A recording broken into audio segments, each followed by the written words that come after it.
And you have just crossed the line. End of debate. Report to the cargo bay and remain there until this is over. Is that understood? Hello, everybody, and welcome to Gaaays in Space favorite podcast, Fire Chakotay. I am Dan Deevy. I am a guest host this week, and I am thrilled to be back. And as always, whenever I'm on Fire Chakotay, I am joined by... This is Mike Diamond. This is Miss Matinga. And this is Booby.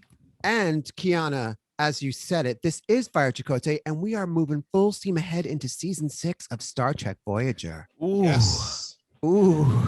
Today we are covering Equinox Part 2, which is season 6, episode 1, and it premiered on September 22nd of 1999. So maybe we should give that was my birthday. That's Is that your birthday? Oh, really? Yeah, 1999. It's my birth year. This one. It's amazing. Oh, please. You are not 5 years younger than me. You're only 20? Then, honey, what happened? What happened? So let's give a little recap of Equinox Part 1, just to bring everybody up to speed. So when we last joined the Voyager crew, they were fighting off these crazy Slimer-like aliens that were coming out of fissures in subspace. They were getting ready to abandon the Equinox, which is a Federation ship, the first Federation ship that they have seen in the Delta Quadrant, ready to abandon that to make a stand on Voyager. What they didn't know, what our crew didn't know, was that the crew of the Equinox were plotting against them. They stole the shield emitter that was going to make it possible to protect themselves against these aliens, and they got off Voyager, back onto their ship, and booked it. They went to warp, left Voyager defenseless.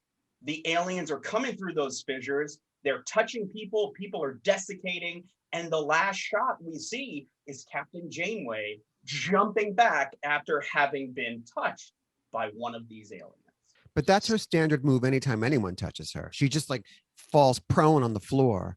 Fire Chakotay. Fire Yes. Chakotay. I have never seen a Starfleet captain hit the deck as often as Captain Janeway. Honey, they hit a little bump in subspace and she flies off that thing. It's because she's got the hair to throw around. It's a nice visual touch. Well, that's the thing. She's so committed. And then she comes up, the hair is like a mess for one shot, but then in the next shot, it's suddenly perfect again. Exactly. Which is what happens here. When the episode kicks off, it's Chakotay that gets injured. It's not a double take. It's a fake out. It's a fake out. Like she's not the one that really gets hurt. She gets like singed on her face. Yeah. So the aliens are attacking. 2 crew members get killed. Remember that in the last episode, the doctor from the Equinox and our doctor switched. So currently the evil doctor is on Voyager, but they don't know it. Right. And they also the Equinox also has 7. Right. They've got 7. Yeah. Right. So Equinox is being captained by John Savage as Captain Ransom. And I only just put it together today that his name is Rudy. His name is Rudy Ransom. What kind of name is that? Rudy Ransom. It's like Peter Ransom. Parker. Yeah.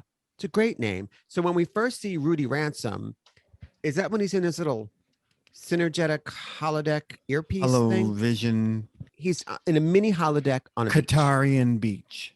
But right. it's clear, but it's starting to become clear that he's either becoming emotionally unstable or he's starting to have second thoughts. Now, mind you, and it's just the very beginning of second thoughts. 7 and him have a confrontation. Right. And by the way, 7 reads. Yeah. Lovely. Because they're trying to get 7 to give the codes to something. And she's like, fuck you. You're inferior. You ain't nothing. I'd rather be in the brig than on this ship. Don't try it with me. You know, Janeway's not the only captain who can help you explore your humanity. You would be an inferior role model.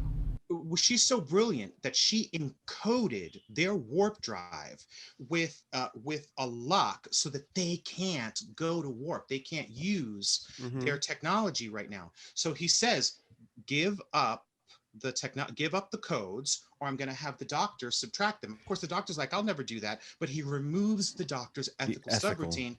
The codes. you'll have to destroy me to obtain them. And then in kind of a couple heartbreaking scenes, the doctor like sort of tortures her and sings with her. It's very cold. What was he singing? My darling Clementine. My darling Clementine. Which is their song? Oh, my darling Clementine. How much longer? Another hour, maybe less. Like, you know that somewhere inside the doctor's program, the real doctor is screaming out. Gasping. He's gasping. And like, it's just every time there was a scene between him that like, it just broke my heart because the doctor can't help but follow through because now he doesn't have an ethical subroutine, but he's hurting Seven. And you know that like they care about each other. And once again, it's Ransom that says, just do it. And it's so cold-blooded. He's kind of almost begging her, like, just give us the code. Right. We don't need to go this route. Your compassion is irrelevant. You think this is easy for me? Also, how does she get inside his virtual reality toy? Oh, I think that scene happens right after he tells the doctor, do what you have to do, extract the codes. If, she's brain dead afterwards, fine, do it. Then he tries to hide from his life and his decision in the virtual holodeck, and he sees the person in the distance, and it's Seven. But then Marla says they can't create that. So that's his conscience immediately reacting to what he just ordered the doctor to do. He's going to kill 7 of 9. And just as he tries to like kick his feet up and just try to breathe, there she is, because he's made this call and it's haunting him. I told you I'm not hiding. Now get away from me. End this. No! And she morphs into one of the creatures too, in saying end this, because he feels guilty about killing all of them as well. Right. Yeah. You know what? If you feel guilty, but you still commit atrocities, am I supposed to feel bad for you? It's just so horrible. It's so horrible.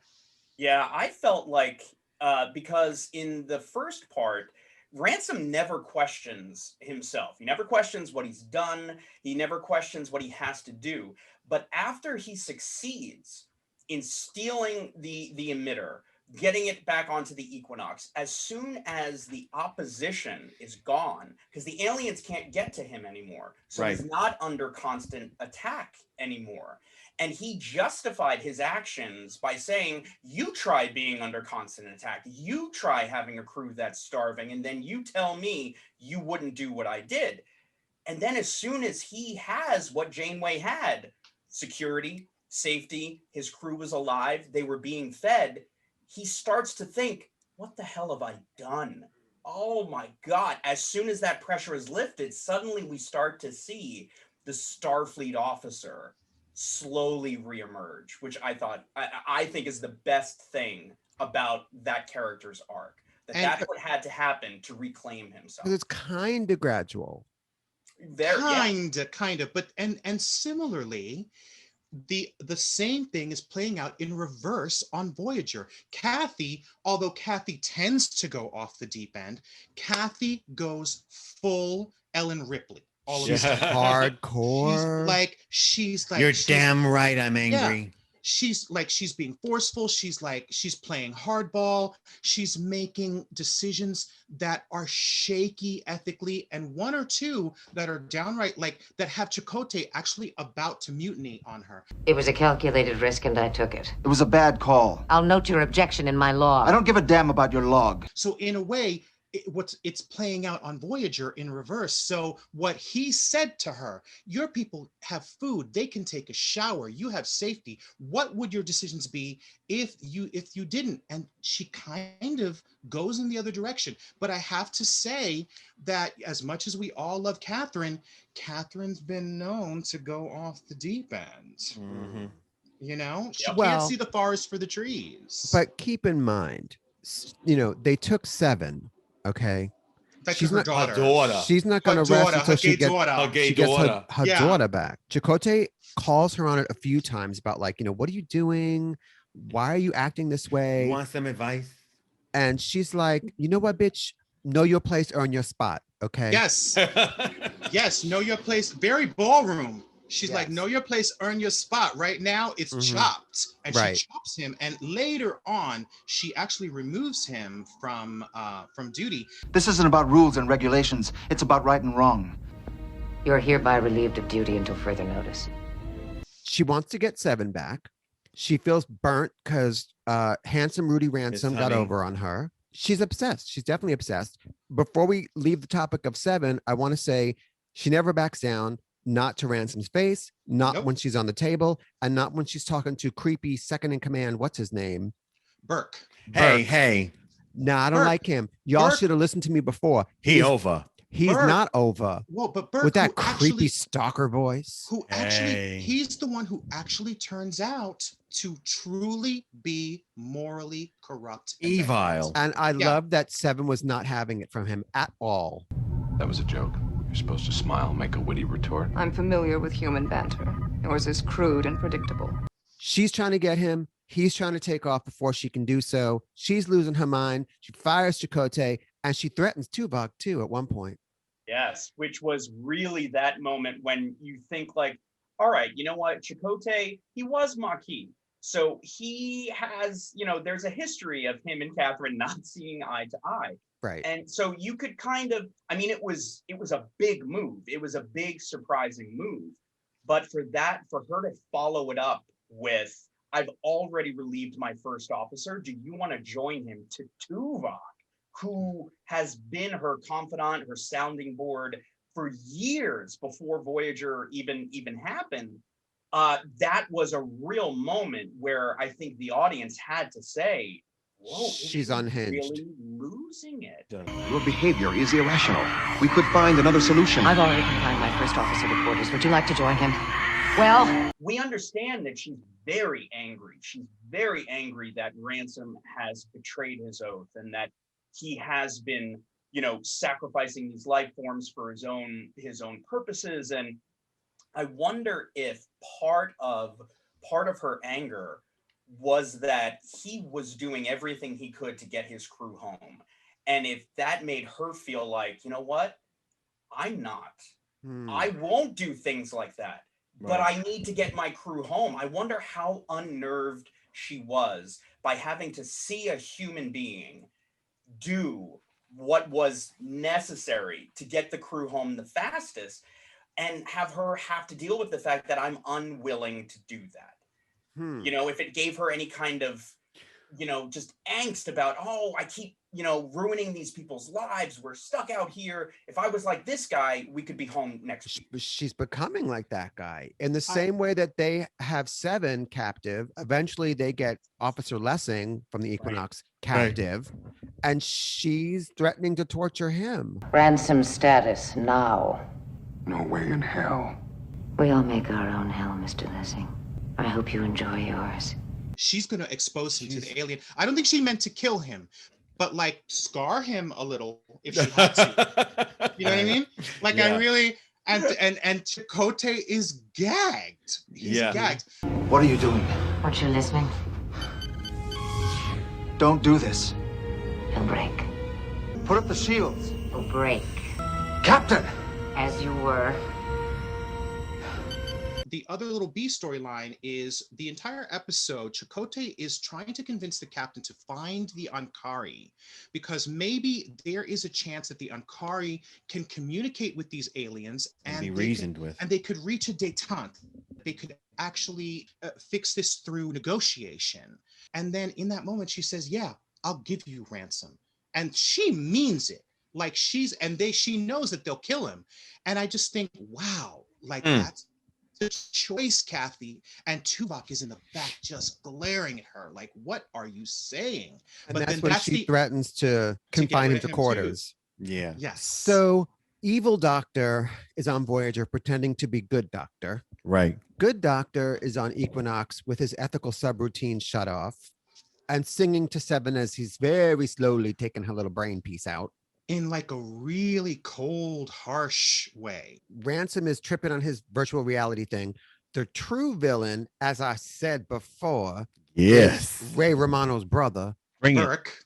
Burke. Bring it. Okay, I don't trust anyone whose voice never deviates from that flat tone. You won't be protected from the aliens. Arm yourselves with phasers. At the first sign of trouble, we'll beam you back. Aye, sir. He's too calm. He's too cold. I don't know what B'Elanna ever saw in him. He's disgusting. He's very serial killer. And I think that's what she saw in him. I think her Klingon half was like, I bet he could kill a lot of people and not be bothered. Right. Which normally I find attractive. But I would still, I'd still munch that evil trade. Though. I wouldn't munch that. I wouldn't munch that trade. And you know, someone commented on our last episode about how can you be into Ransom? He just looks like a puckered hole. And I'm like, you say that like it's a bad thing. What's wrong with that? Isn't that ultimately what everybody's looking for? Exactly. I think it's because he's got very thin lips. But he's a handsome guy. He's a hawkish. I'll give him some thin lips, motherfucker. Yeah. Yo. I prefer Thin Lizzy. When he says about Voyager, fire torpedoes full spread, I was like, yo, fire your torpedo at my full spread, motherfucker. Bring it on, Rudy. Honey, when you fire torpedoes into a black hole, nothing happens. How dare you? You don't really have to fire it because it's going to get sucked in anyway. So, it all just, not even light escapes. All right, Neil deGrasse Cicely Tyson, calm down. That's all. Fine. Okay, so what it comes down to is Evil Doctor is in communication with serial killer Max about shield grids and defense giving grids. him the shield rotation. Right. And the little aliens are floating around, waiting to jump on Ransom. And Ransom finally is like, this is fucked up. We did the wrong thing. Let's open a channel to Voyager. At which point, Max pulls a gun on him and has Marla Maples take him to the brig. It's mutiny. It's mutiny. So Marla does not take Rudy to the brig. She takes him to some other room where she's like, I'm with you. And he's like, prove it. And she's like, whip it out. And so you watched the extended version. Yes. Oh, honey, and let me tell you, it was extended. That was the director's cut. It was the director's uncut, bitch. I said, bring it on. Your name is John Savage. Prove it. God. All right. So anyway, sparkle for me. What happens? So, I think that on the point of his redemption, I think the episode could have easily had another 20-25 minutes to it where he comes to it, because when he makes the final decision to go back to being a decent human being, it does hit a little like, oh wow, okay, so you only have a few minutes left in the episode, so this has to happen now. Yeah. But also, by the same token, I feel like the downfall of a person's character, I think, is a far more gradual process than the moment when they realize what they've become and want to go back to being a good person. You make one excuse, turns into another, and then the next thing you know, you're threatening to kill humans, you're killing humans, you're fully gone. But then something, clicks in you and you see everything you've done. So I could see after that epiphany, him going very quickly back to, what, I'm going to be a decent human again. Let's knock this shit off. Like, we'll find another way. Right. But I do think it could have used a little more time. Because look how quickly, look how quickly Janeway becomes a monster. A monster? Yeah, like bang. Yeah, like super fast. So Marla and Rudy Huxtable have decided that they're going to contact Voyager and work with Voyager, and Voyager transports a bunch of them over. And so they drop the shields. Right. And so they're able to, so the doctor's able to get back on board Voyager, a couple other people, but at this point, Burke brings the shields back up. And, but the person who keeps modulating the shields so that the Equinox can win is the evil doctor. So the two doctors have a confrontation, and even though the doctor is a sentient being, he has no problem erasing the evil doctor, like basically killing the evil doctor. Now, you can argue that the evil doctor is not a sentient being. Oh, sure he is. Because maybe he isn't as developed as our doctor. That sort of left unsaid, but he's like, computer, erase the EMH. And I'm like, okay, go on, doctor. And props to Robert Picardo, because I could easily tell who was who. Yeah. And it was the same actor playing both, and they look clearly identical. It's the same person.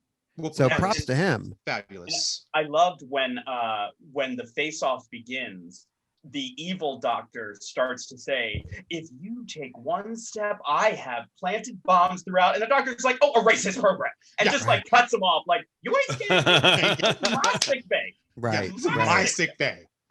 Yeah. Yeah. It was good. And then that's what actually helps Voyager. And the captain is like photon torpedoes. And so they're able to grab basically everybody except for Burke and his little crew. They grab Marla, bring her over. And basically what happens is the aliens rightfully kill Burke and his little crew. Ransom goes down with his ship. In his virtual while reality. he's in his virtual world. Yeah, goes down with his ship. And who designed that sweater he's wearing on the beach? And he's like, giving very namaste. Pierre Cardin. And Kundalini. Pierre Cardin. Pierre Cardin, you wear it well. And then boom, the ship explodes. And the ship explodes. And the aliens go back to their realm. Voyager's a hot mess. We have a couple people from the Equinox still left alive and to deal with. And Janeway kind of reads them. Yes, she does. But she could not even kind of. She does. You're hereby stripped of rank, and you'll serve under close supervision for as long as I deem fit. This time you'll have to earn our trust. She absorbs them. She removes their rank. But but what I thought was, at least 6 months in the break. I'd be like, out the airlock you go. But nothing that you have no rank, but you're going to be part of this crew. I would have liked to see Marla again, but there's a beautiful scene. 5 more mouths to feed. There's a beautiful scene between her and Chakotay where the Voyager's metal plaque is on the floor, and her and Chakotay are saying, this never fell before, let's put it back up. And it's, he's kind of saying, hey, I'm with you. You were acting crazy, babe, but I still got you.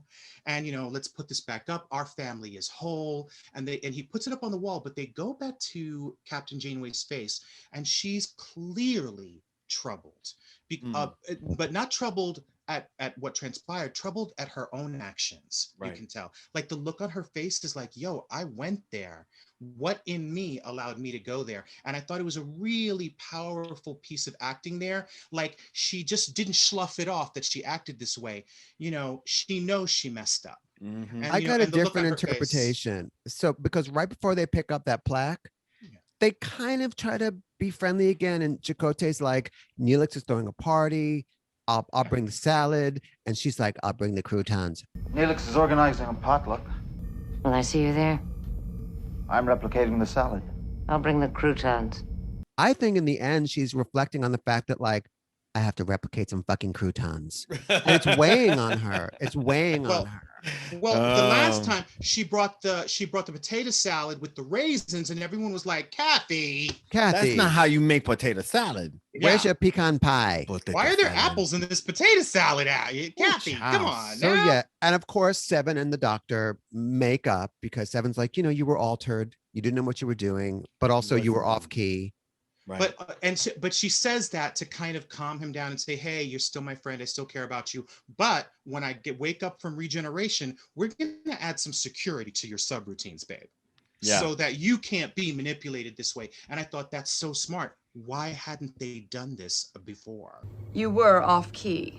Your vocal modulations deviated by 0.30 decihertz. Holodeck 2 tomorrow. Just you, me, and a tuning fork. He's a little peeved. Yeah. He's like, okay, tomorrow, holodeck 2, you, me, and a tuning fork. And I just want to say that line was used at me at Tunnel Bar back in like 1993. He said, you, me, and a tuning fork. I said, boom. No, honey, you thought you heard tuning fork, but what he said was tuna fork. I said, oh shit, it's ladies' night. I didn't realize. And you were like, no, not the mayonnaise with the raisins. Ooh, Lord. Booby, Kiana, we've been stomping all over y'all too. What are your thoughts here? Well, all in all, it was a good ending. That's what he said.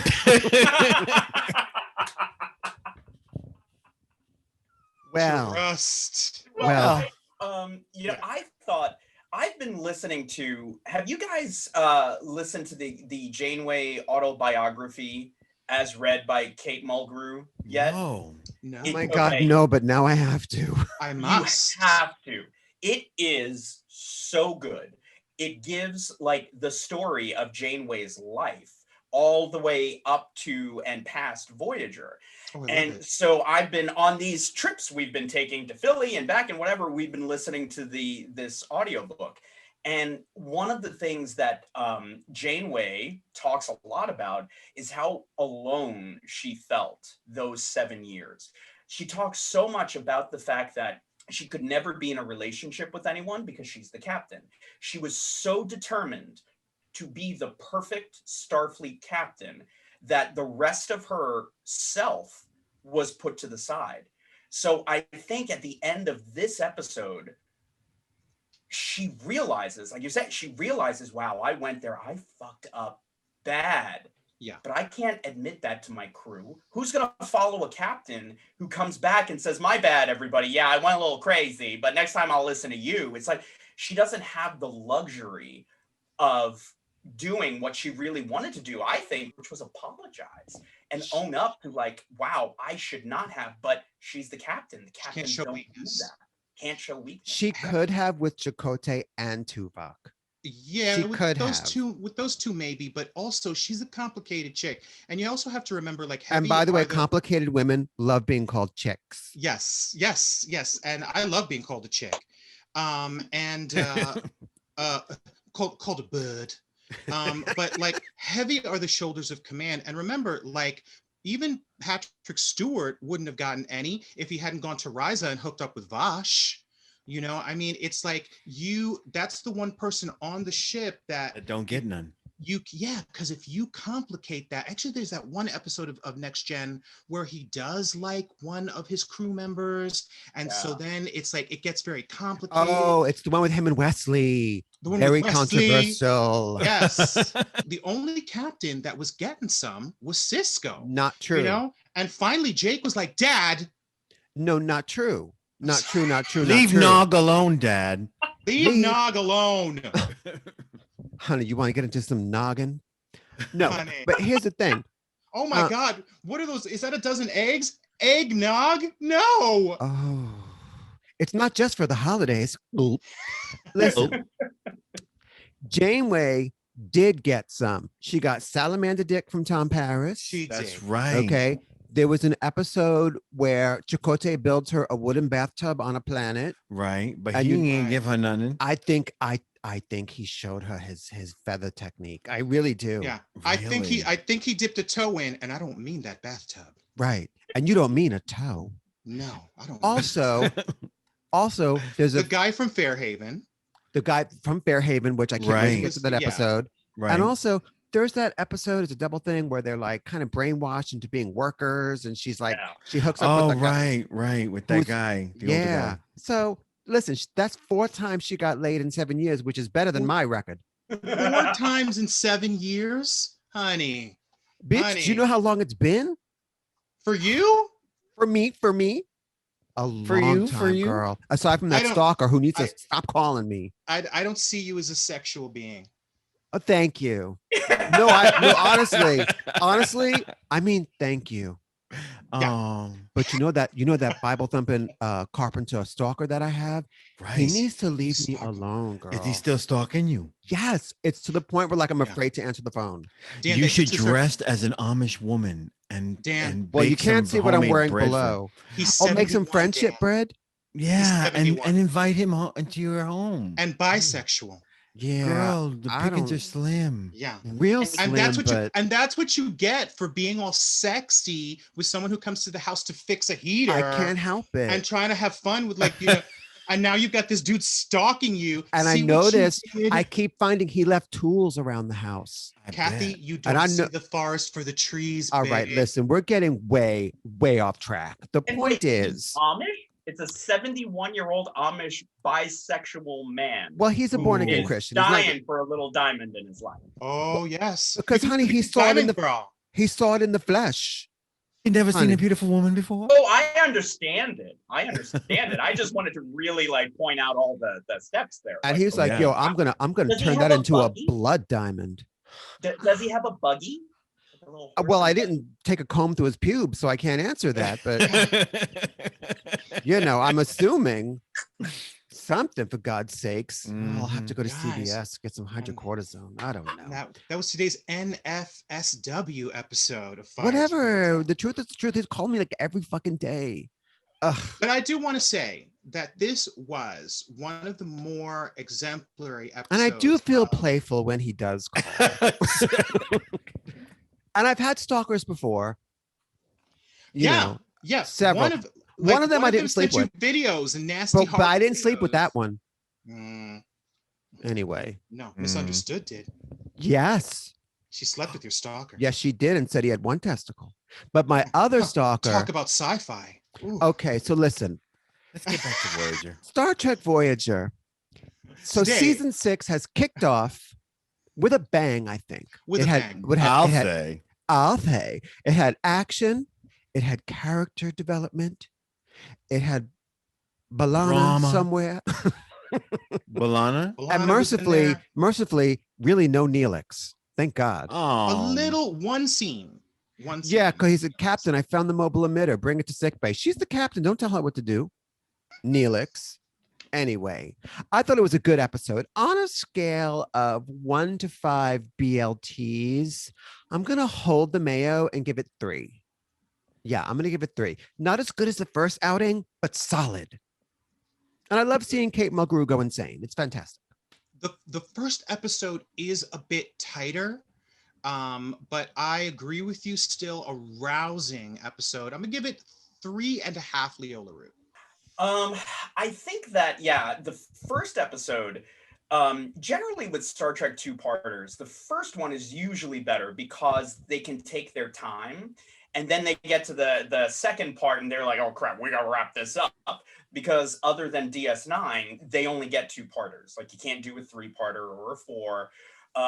So I think this one, it deserved more time. I think if it had that extra 20 minutes or so, it would have been its best. But I think it was a great conclusion to the story. I think the character development for Janeway was pretty incredible. I mean, Kate is such an amazing actor that when she's given stuff that is really like significant, she like works the hell out of it. And like just look at how many different ways we've talked about the moments and the looks, and she's so talented that it can come out very layered when they give her really good stuff like that. So and I think the Doctor and Seven together, that was a very interesting situation to be in. Dr. Jekyll, Mr. Hyde, that whole thing.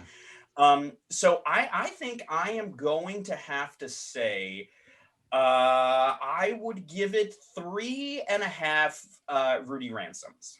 That's what I think. What's the name of my man? Max Burke. Matt Burke. Yes, I'm gonna give it a 4 just for him. You're really into that serial killer vibe. Oh my God, I don't know what it is about him, but it's the voice, it's the eyes, it's the murder. It's the murder. And, Yeah. It's the murder. That's why I dated my first boyfriend. It was the murder. It was the murder. It gets you every time. Yeah. Gets you every time. You see a human life end, I don't know, you just get moist. It's so I don't know. hot. It's crazy. Hot.